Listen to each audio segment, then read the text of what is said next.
Yo, 2007 Pacifica.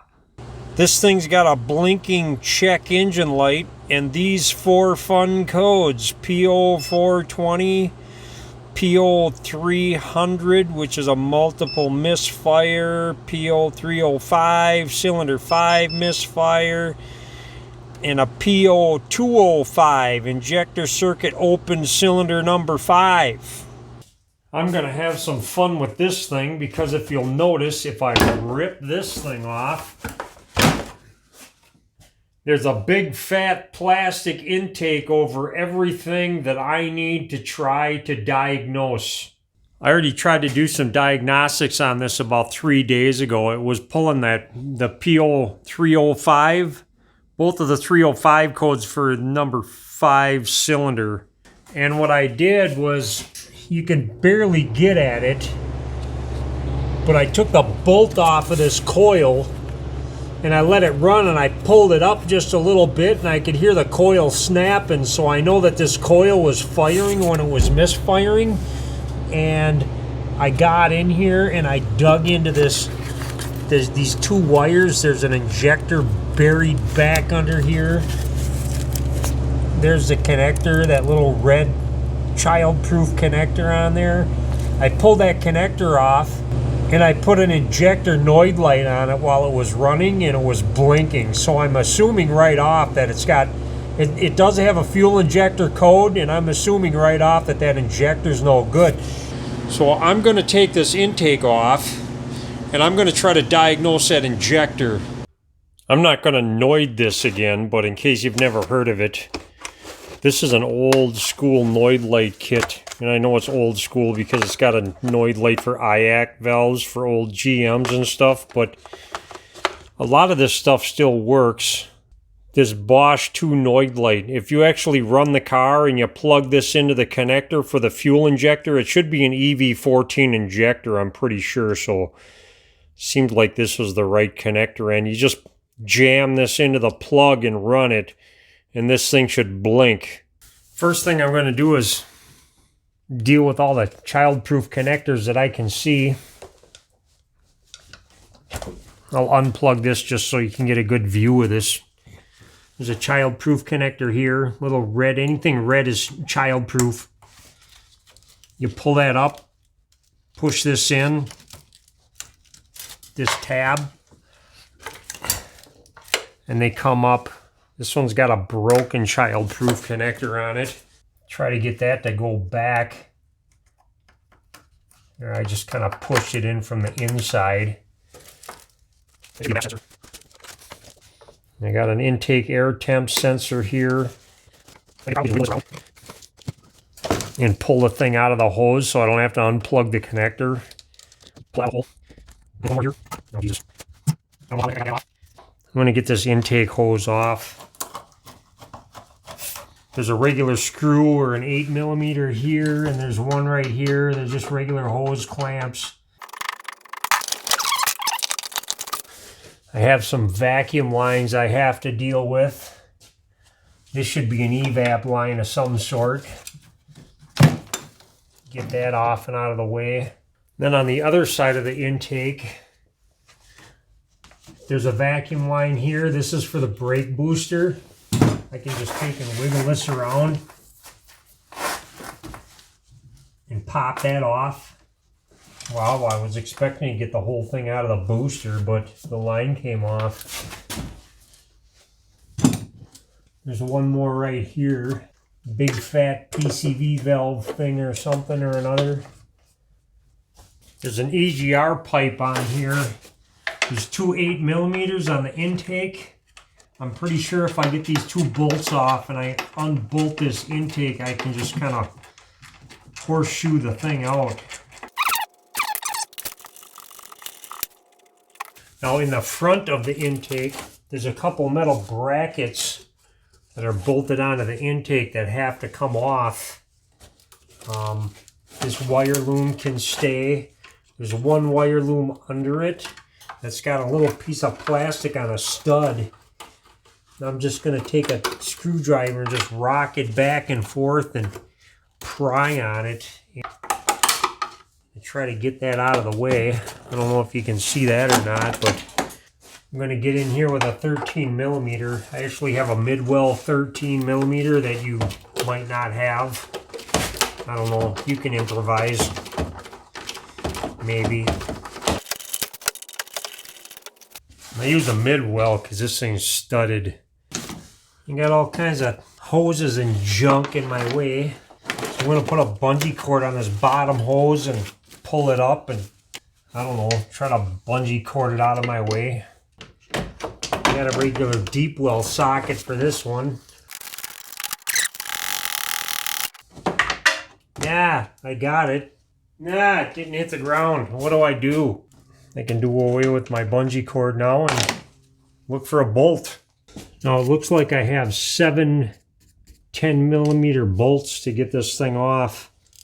There's 4 here and 3 here.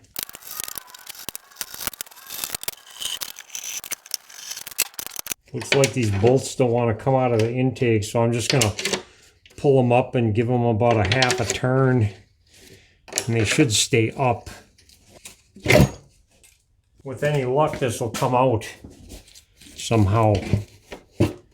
Oh, I'm missing a plug. Oh, what do? I have one more child-proof connector I missed on this intake runner control on the front.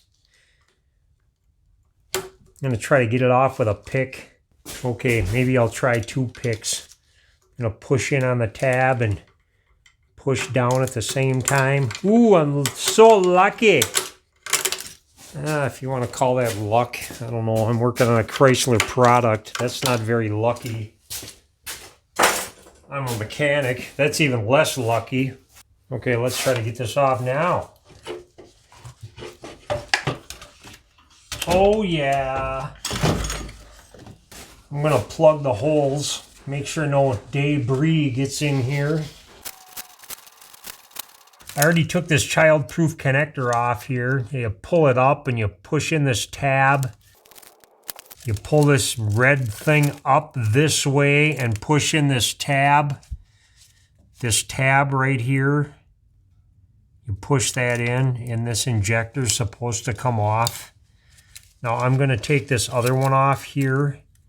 I know this is number 5.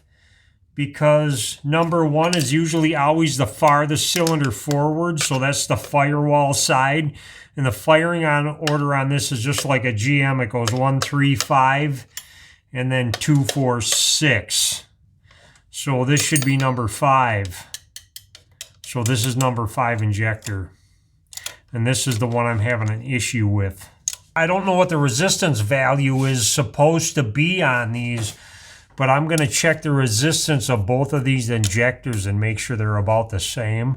I don't have any connectors like this, obviously, but I do take connectors apart all the time, so I have these to deal with. What I'm going to do is just stab these posts. And if I ever think they're going to touch, just because I take like a matchbook cover or a piece of paper and I just stick them in between there. I just got a cheapy, janky, old, ancient Craftsman ohm meter. I'm going to guess and say this is going to be right around 15 ohms because most of them are. Just got to make sure it's working. So it's all zeros when I touch it, and I let go and it says OL. Looks like it's about 13.8 ohms. It might be a little off too because I'm actually touching it with both of my fingers, so my body's part of the resistance, and I don't care. I'm just going to go over to this side. As you can see here, it says 2.2 milliohms. So that injector's a piece of crap.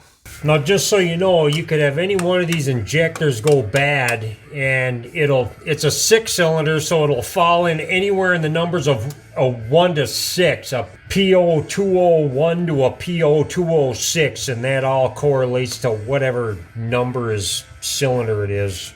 I'm going to take this retainer off of the injector before I pull it off, just because I think I should. You can just get in there with a screwdriver and yank that out. Looks like there's 4 13 millimeters that are holding this injector rail on. They're also going into the lower intake manifold. Now I'm going to get under here with a pry bar. This injector rail might still have fuel pressure in it, so you got to kind of watch it because it could squirt in your face and cause you problems of some kind. If this injector comes off on the top, it's going to squirt all over the place. I'm just going to try to get in here and just gradually pull this up a little bit. Sometimes it helps to just wiggle it a little bit when you pull it up. You kind of don't want to put too much pressure on here because you can, I don't know, break something or wreck something maybe. Now I can just pull this fuel injector out, and it's probably going to spit fuel all over the place. I'm just going to roll it around and try to get the thing out. Now there's a whole bunch of plastic from wire looms and dirt and debris and goo I'm going to suck up with a vacuum. There's one O-ring that got stuck in the hole. It didn't come out with the injector. I'm going to take that out. And underneath it, there's a little piece of plastic. Hopefully that doesn't fall down in the engine.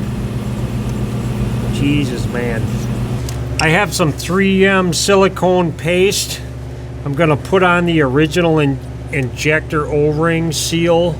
I'm not going to put any money into this thing. I'm going to try to reuse all the old stuff because this car's a lot like trying to give $20 to a $5.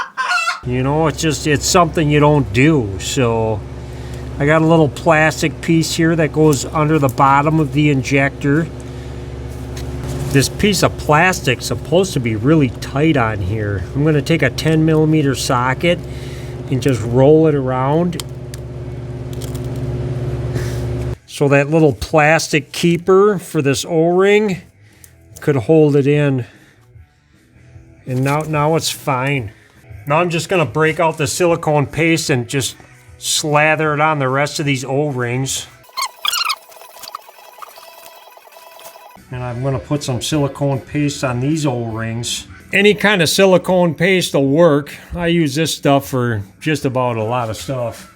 Now I'm going to put the new injector up in here. I'm just going to roll it around until it falls in the hole. Now I can put this keeper back in. Plug this bad boy in here. I'm going to line up all of these injectors. I should be able to just give it a little wiggle, and all of these should fall right back down in. So I can put these bolts back in. As a guess, I would say all of these bolts get torqued at 22 foot-pounds. I'm going to look it up and see how right I am. Lower intake manifold bolts should be torqued to 21 foot-pounds. So I was 1 pound off.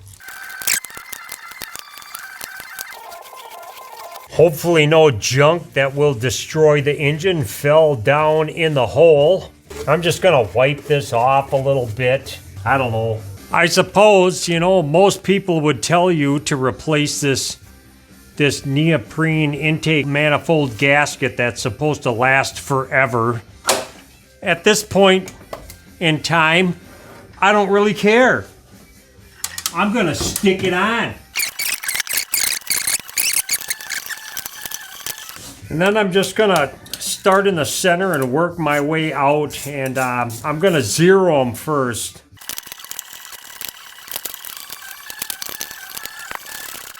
Okay, all of these are zeroed, and now I'm gonna torque them all to 105 inch-pounds, which is, well, if you divide that by 12, you'll get a foot-pound reading out of it.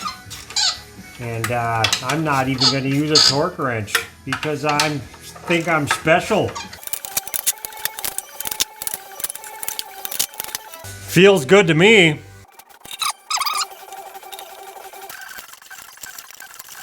I'm gonna torque these EGR bolts to, I don't care, 6 foot-pounds. It's not rocket science. It's squished up against the stuff, and it's squished, so it's stuff. I'm gonna plug in the rest of this, everything I unplugged before.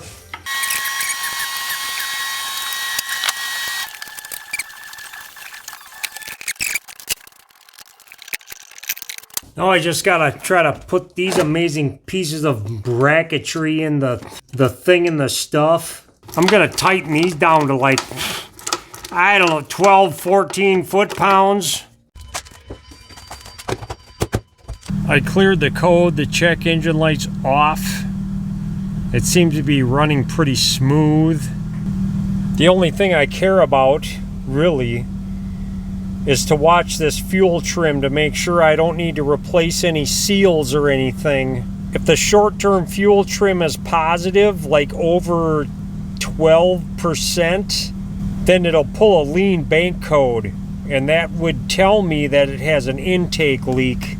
I just put it in reverse, and it's bouncing between positive and negative. That means this thing's actually running really well.